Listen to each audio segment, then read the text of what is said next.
Bluffton, we felt pretty good growing up in Bluffton. Well, your heartstrings are pretty strong. Your heartstrings are pretty strong. I mean, you left and came back, and you always felt the urge to come back. Yeah. Why do you think they're so strong? Why do you think you're pulled here?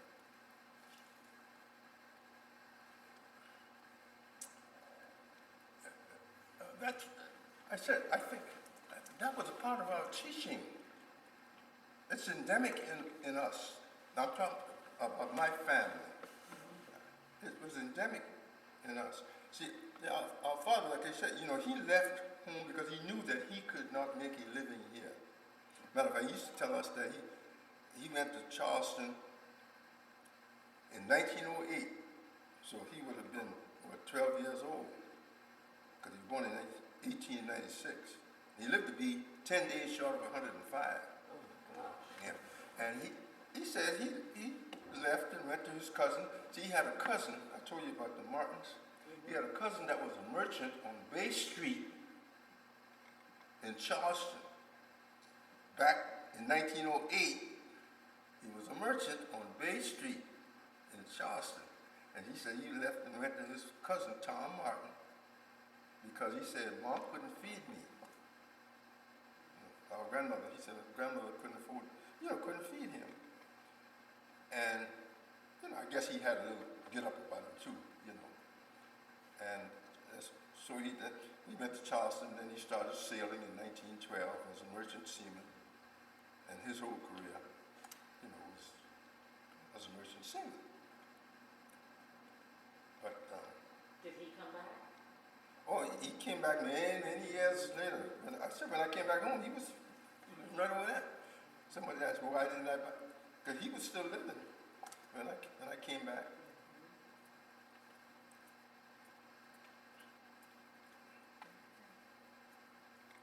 Go ahead. So when you came back home, I moved away from home, and every time I go back to when I visit, it's never the same as my experience before.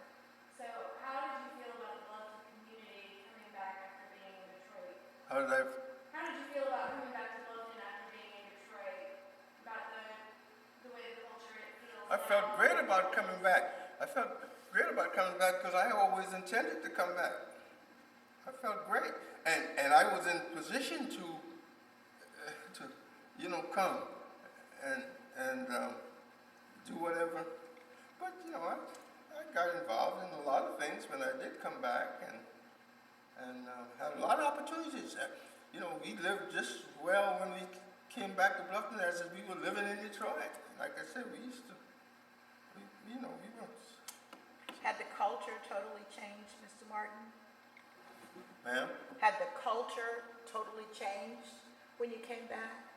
Oh yeah, definitely. Everything's it was changing every day. It's been changing, evolving, and whatever. Was it for the good? That's debatable.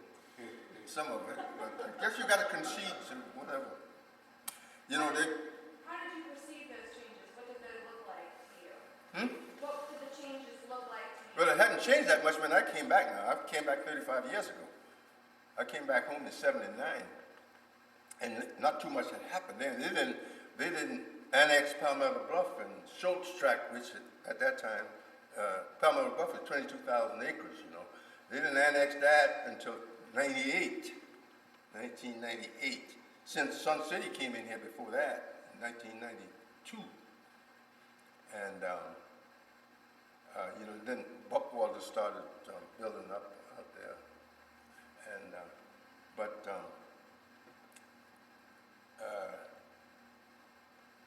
those changes, those are recent changes. When I came back, we were still one square mile. We hadn't even built the library. We built that new library, that first library down there, which is the art gallery now. Since I came back, that was the first one. George Hill was the mayor then. I was on the library board. And we have a state-of-the-art library over here now. Have you ever seen it? Oh, yeah. We have that. I was chairman of the board when we built that one. But all of that happened, with him since I was back. You talked about it was always your intention to come back here and teach. information. not necessarily teach, but that was what I was certified and capable of doing. See? But you did fulfill it. Well, yeah, after I had, going around the horn. That's primarily why I came back. My kids didn't even believe I've been bringing them to Bluffton ever since they were infants. And they'd come home every summer until our mother died. And they didn't believe that I was, because they didn't know this. But I'd always intended to do that. And not because of any personal gratification or satisfaction, but I knew that I had experienced some things in my life that was valuable, I felt, that to come and disperse back in Bluffton. That's just my philosophy. That's not only mine. Dan didn't go any farther than Charleston. He happened to marry a Charleston girl. He stayed in Charleston. But that's his philosophy also. But, and that was just the way I felt. Are you happy with where Bluffton is today? Okay. No, but we can't go back. No. You can't go back to antebellum either, so. Okay, what would you change? Huh? What would you change? I would sort of slow it down a little bit. Just take a breath. I don't know whether any of y'all live around here or not, but the experience that we just went through about all the racket, the noise and whatnot, the noise ordinance on Calhoun Street and whatnot, and all. We had somebody say, well, Bluffton isn't in 1 square mile anymore. That kind of thing. Their attitude that we don't care what you think, Bluffton ain't 1 square mile anymore. But, they call it progress. So why would one want to live here today in Bluffton?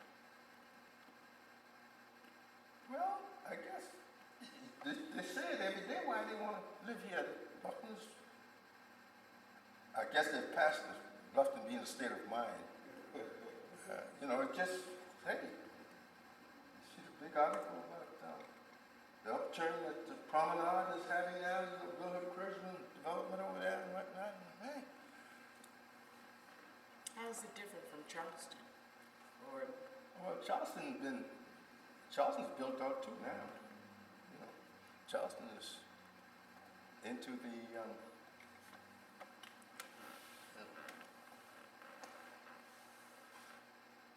Charleston doesn't have any more room, and we're not going to have any more pretty soon.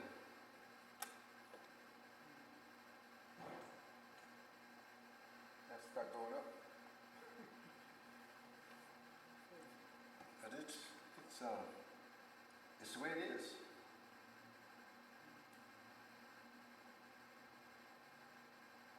What are some of the positive developments or changes that you've seen since you've been back for the last 35 years?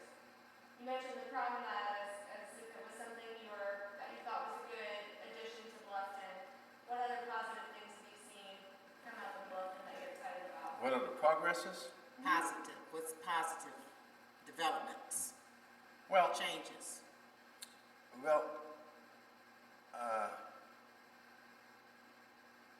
I can see the development of Palmetto Bluff as being very, very significant to the entire community. The types of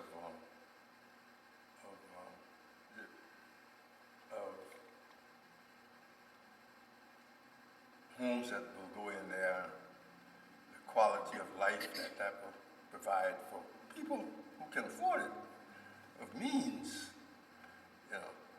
and we just, I guess that's okay. That's okay. But what about the natives that are not able to afford Alamo, Bluffton, Hilton Head? What's happening to them? Well, I don't think that comes into that equation.